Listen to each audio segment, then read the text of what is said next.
இதனால் சிவபெருமான் மனமிறங்கி மன்மதன் யார் கண்ணுக்கும் தெரியாமல் இருப்பாய் என்ற சாபத்துடன் மன்மதனுக்கு உயிர் கொடுத்தார்.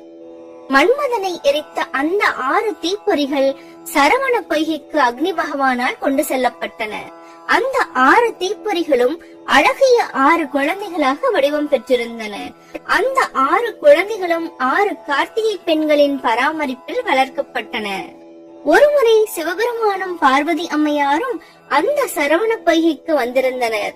அப்போது தாயான பார்வதி அந்த 6 குழந்தைகளையும் ஒன்றாக கட்டித் தழுவி அவர்களை ஈசானம், தத்புருஷம், வாமதேவம், அகோரம், சத்தியோஜதம் மற்றும் ஆதோமுகம் ஆகிய 6 முகங்களுடன் ஒரே உருவமாக மாற்றினார். அத்தகைய முருகப்பெருமான் பக்தர்களால் சண்முகன், முருகன், சுப்பிரமணியன், கந்தன், கார்த்திகேயன் மற்றும் இன்னும் பல பெயர்களில் அழைக்கப்படுகிறார்.